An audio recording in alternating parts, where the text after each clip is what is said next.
German policy in the islands was changing.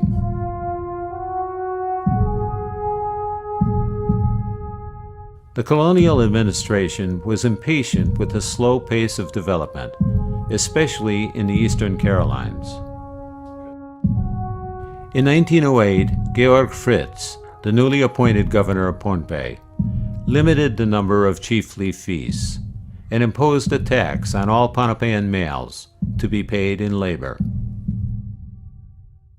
Pohnpeians had their way of contributing or giving to the chiefs certain produce of their land in return for apparently staying in the land, because the chiefs were in control of that. Now that is changed during the German period, and they said, okay, we would like to tax all of the males of Pohnpei, and you will be doing taxation in terms of public projects. Governor Karl Böder, who replaced Fritz in 1910, was ordered to enforce this labor tax. Like the Spaniards before them, the Germans began a road-building project using Pohnpeian labor. The Spanish, before the Germans, were not imposing too much of themselves on the Pohnpeians, although they required some work. So my thinking is that the manner in which the German people treated both the common people and the leadership were not appropriate to the Pohnpeians.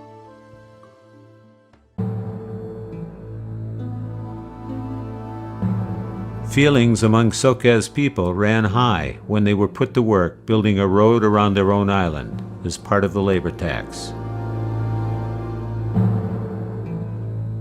Troops from New Guinea were brought in to reinforce the local police force. The other thing that I think was boiling or was happening underneath all of this is the land tenure system was being changed from an older system which placed the ownership of land with the non-marquis, and the ownership was taken away from them and placed in the private ownership realm. Hostilities spilled over into violence after one of the governor's staff manhandled the highest-ranking chief of Sokehs, and the German construction foreman flogged one of the local workers.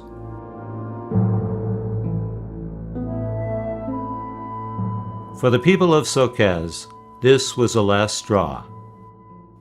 The traditional leaders gathered the people for a feast and announced to them their plan to rebel against the German government.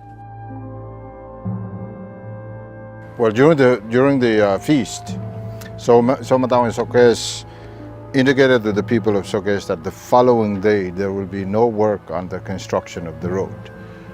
But there was an understanding that they will be ready to fight.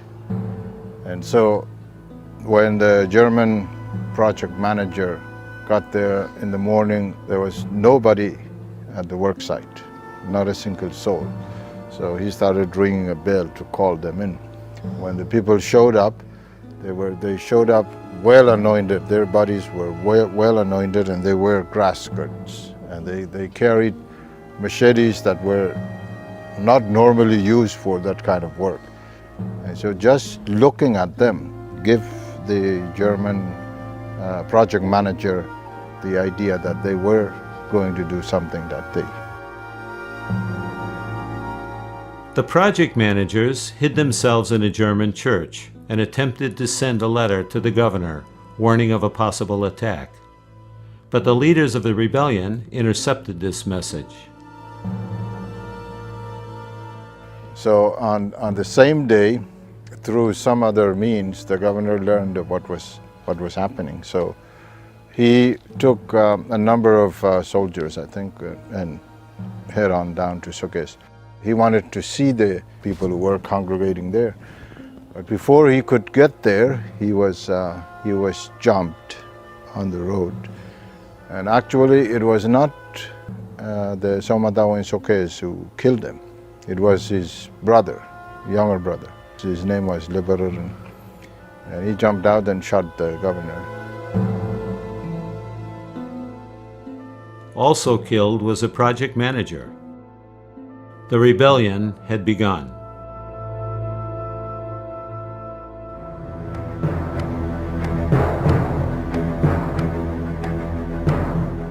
The handful of Germans on the island fled to the colony, where the wall was hastily rebuilt and new defenses set up.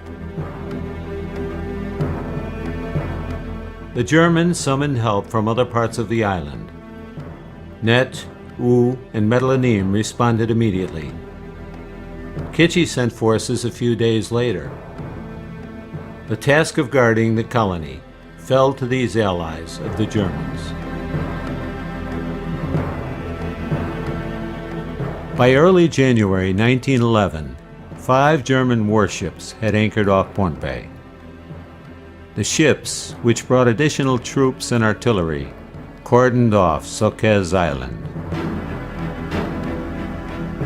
The column of German troops, combined with Melanesian policemen, soon advanced towards Sokehs to attack the Sokehs warriors. For an hour before the assault, guns on the German warships pounded the defenders' position on top of Sokehs Ridge. Led by Pohnpeian guides, the German troops scaled the heights of Sokehs. The fortified position that the Sokehs men held at the top of the ridge was abandoned when the German force reached the summit. The people had slipped past the climbing Germans and escaped to other parts of the island. I don't think that there was any one time that there was a face-to-face shootout of the rebels and the soldiers. I think the people of Pohnpei at that time were fighting the first guerrilla warfare. That is, they would come out, shoot some people, and then disappear into the woods.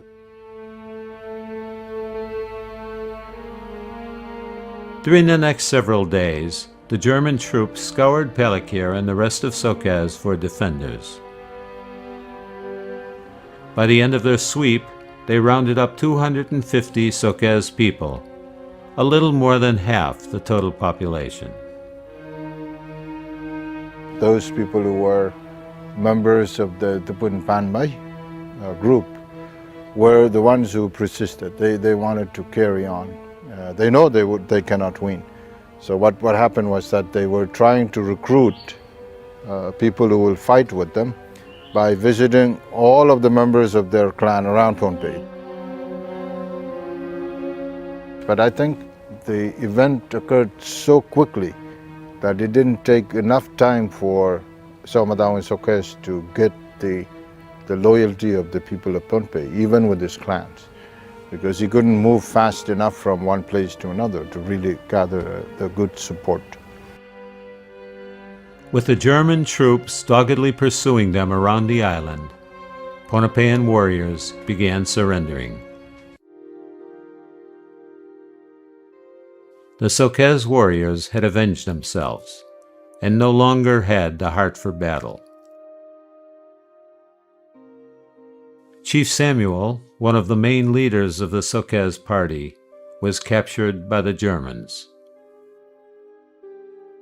A few days later, the last of the fugitives turned themselves in. Somadao and Sokehs at that time said, okay, we are going to give ourselves in. But his younger brother didn't want to do that. The younger brother asked them one more time, let's go and fight until the last of us passed away, died. Let's just go and fight. And the older brother told him no, they were not going to fight.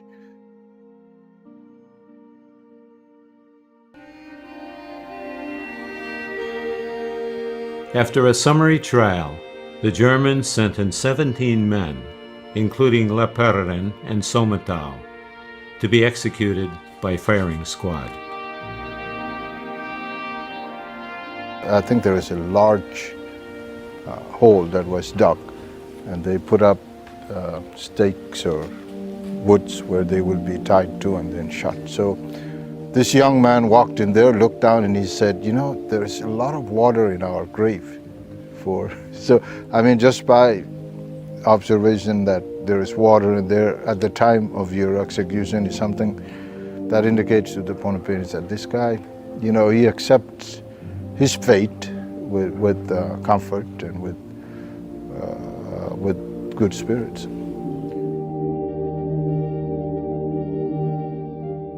German transports carried off to exile the remainder of the Sokehs people, about 460 in all.